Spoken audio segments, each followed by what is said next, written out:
Wait, so that new discovery isn't new? And I quote, vast city that supposedly exists under Giza pyramids in Egypt, the one beneath the pyramid of Khafra? It's not new. That's the point. It was found years ago. They just didn't want it getting out. Why the secrecy? Because it's not what they thought it was. Then what is it?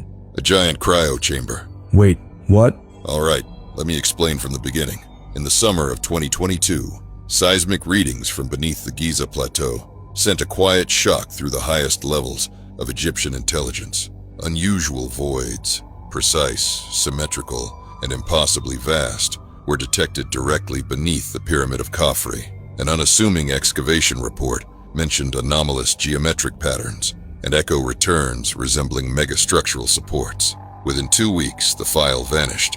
The dig team was reassigned. Some disappeared. The story should have ended there. But in early 2025, a leak surfaced. Grainy footage, barely a minute long, showing an elevator shaft of ancient construction stretching into pitch-black infinity. A figure murmured in Arabic, "They're not tombs, they're sleeping." To control the narrative and bury what could not be contained, Egyptian High Command activated a deniable military asset, Black Cobra Unit 999. No insignia, no records, no survivors if things went wrong. Led by Commander Hassam Farouk, Unit 999 was a team of 10 hardened operators, ghosts among ghosts. Their orders: locate and neutralize any threat within the buried complex, now codenamed Project Tomb of the Awakening. Plunging straight down into a darkness untouched for millennia, the unit leader peered into the void, the beam of his high-intensity flashlight swallowed by the sheer abyss. A distant hum reverberated from deep below, resonating through their bones. "Deploy drones," the leader ordered. 3 autonomous drones whirred softly, descending rapidly. They vanished into the dark, their telemetry streaming grainy infrared visuals back to the team's screens. Minutes ticked by. Static crackled through comms as the signal weakened, then cleared abruptly. The screens flickered to life, revealing an enormous subterranean structure, a vast, cavernous chamber filled with rows upon rows of cylindrical pods, each large enough to hold giants. "Cryo chambers," whispered one soldier, his voice tinged with awe. The leader nodded grimly. "Move out." They repelled swiftly, descending silently for hours through the immense vertical shaft. Humidity thickened the air, warm currents wafting from below. When their boots finally touched solid ground, the leader felt the uncanny sensation of standing somewhere forbidden, a place humanity was never meant to rediscover.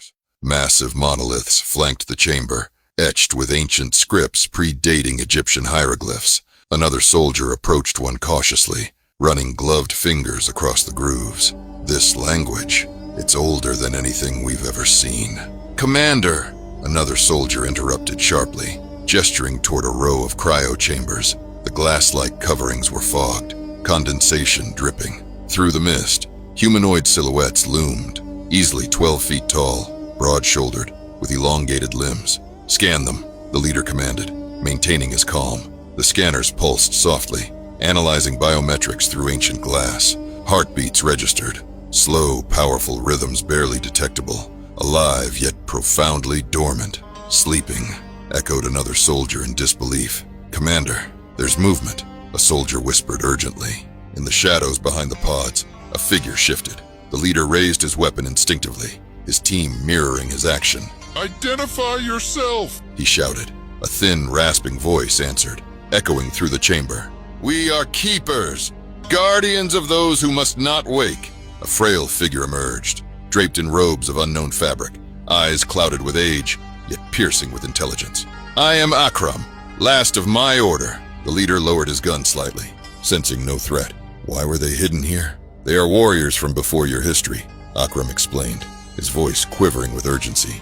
"If they awaken, your world ends." "Then why keep them alive?"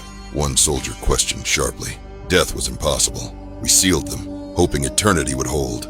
Akram answered bitterly. "Your intrusion disrupts the containment." As if responding to his words, a pod trembled, a deep, resonant growl vibrating from within.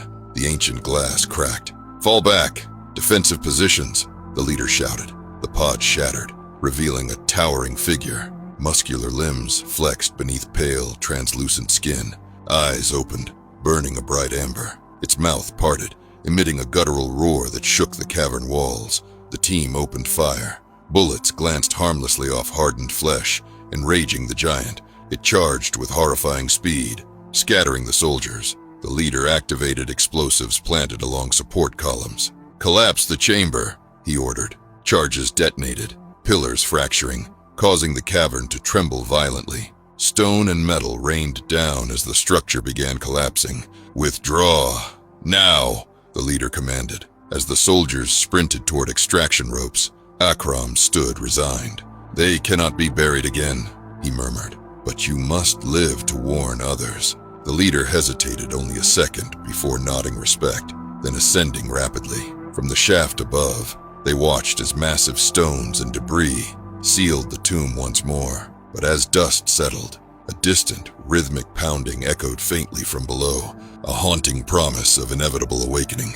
So if all this happened recently, why wasn't it mentioned at the conference? Because it didn't. The discovery was actually made back in the 90s. They're deliberately treating it as a new find and downplaying its importance, so when the full story inevitably leaks, it'll look like a conspiracy theory. Discredit the truth early, and no one will believe it later.